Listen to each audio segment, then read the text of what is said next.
తెలంగాణలో విభిన్న వాతావరణ పరిస్థితులు నెలకొన్నాయి. వాతావరణం ఒక్కసారిగా ఒకేలా మారిపోతోంది. ఉదయం నుంచి వేడి గాలులు, ఎండ వేడిమితో అల్లాడుతున్న ప్రజలకు సాయంత్రం కాగానే చల్లటి వాతావరణం ఉపశమనమిస్తోంది. అంతేకాదు ఉన్నట్టుండి ఒక్కసారిగా వర్షం కూడా కురుస్తోంది. ఉదయం ఎండగా ఉంటూ సాయంత్రం వేళల్లో ఆహ్లాదకరమైన వాతావరణంతో ప్రజలకు ఊరట కలిగిస్తోంది. మరోవైపు తెలంగాణలో వర్షాలపై వాతావరణ శాఖ కీలక అప్డేట్ ఇచ్చింది. రాష్ట్రాన్ని భారీ వర్షాలు ముంచెత్తుతున్నట్లు వెల్లడించింది. ఏ జిల్లాల్లో వర్షాలు పడనున్నాయో వెల్లడించింది. తెలంగాణలో రాగల 3 రోజుల పాటు భారీ వర్షాలు కురిసే అవకాశం ఉందని వాతావరణ శాఖ హెచ్చరించింది. ఇవాళ్టి నుంచే 3 రోజుల పాటు వర్షాలు పడనున్నాయి. బంగాళాఖాతంలో ఉత్తర, దక్షిణ ద్రోణి ప్రభావంతో ఈ వర్షాలు కురుస్తాయని వాతావరణ శాఖ వెల్లడించింది. ఉదయం పూట ఎండలు దంచికొట్టినప్పటికీ సాయంత్రం వేళల్లో వర్షాలు పడే అవకాశం ఉంది.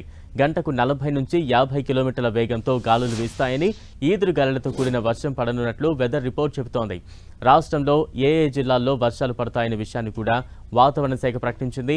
ముఖ్యంగా ఖమ్మం, మహబూబాబాద్, నల్గొండ, వరంగల్, జనగాం, సూర్యాపేట, కొత్తగూడెం, ములుగు జిల్లాల్లో వర్షాలు పడే అవకాశం ఎక్కువగా ఉంది. వర్షాల నేపథ్యంలో ప్రజలు అప్రమత్తంగా ఉండాలని వాతావరణ శాఖ అధికారులు సూచిస్తున్నారు. పలు జిల్లాలకు ఆరెంజ్, మరికొన్ని జిల్లాలకు ఎల్లో అలర్ట్ జారీ చేసింది వాతావరణ కేంద్రం. ఉమ్మడి వరంగల్, ఖమ్మం, నల్గొండ, మహబూబ్ నగర్ జిల్లాల్లో అక్కడక్కడ ఉరుములు, మెరుపులు, గంటకు 40 నుంచి 50 కిలోమీటర్ల వేగంతో ఈదురుగాలులు వీస్తాయని చెప్పింది. ఆయా జిల్లాలకు ఆరెంజ్ అలర్ట్ జారీ చేసింది. అలాగే ఆదిలాబాద్, ఆసిఫాబాద్, మంచిర్యాల, కరీంనగర్, పెద్దపల్లి, రంగారెడ్డి, హైదరాబాద్, మేడ్చల్, మల్కాజ్గిరి, వికారాబాద్, సంగారెడ్డి జిల్లాల్లో అక్కడక్కడ వానలు పడతాయంటూ ఎల్లో హెచ్చరిక జారీ చేసింది. ఇక రాజన్న సిరిసిల్ల, కరీంనగర్, పెద్దపల్లి, జయశంకర్, భూపాలపల్లి, ములుగు, కొత్తగూడెం, ఖమ్మం, నల్గొండ, సూర్యాపేట, మహబూబాబాద్, వరంగల్, హన్మకొండ, జనగాం, సిద్దిపేట జిల్లాల్లో ఈదురుగాలులతో కూడిన వానలు పడే అవకాశాలున్నాయని వివరించింది.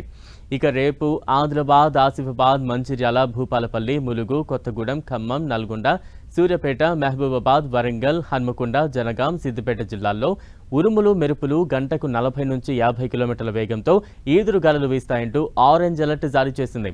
అలాగే మంగళవారం రాష్ట్రంలోని పలు జిల్లాల్లోనూ వానలు కొనసాగుతాయంటూ పలు జిల్లాలకు ఆరెంజ్, ఎల్లో అలర్ట్ను జారీ చేసింది హైదరాబాద్ వాతావరణ కేంద్రం. మరోవైపు అకాల వర్షాలకు రైతులు అల్లాడిపోతున్నారు. ఇటీవల రాష్ట్రంలోని పలు జిల్లాల్లో వర్షం కురవగా పంటలకు తీవ్ర నష్టం వాటిల్లింది. 6 గాలం శ్రమించి పండించిన పంట చేతికి రాకముందే వర్షానికి దెబ్బతినడంతో రైతుల బాధ వర్ణనాతీతంగా మారింది. ఈదురుగాలులు, ఉరుములు, మెరుపులతో పాటు వడగళ్ల వర్షంతో పంటలకు అపార నష్టం వాటిల్లింది.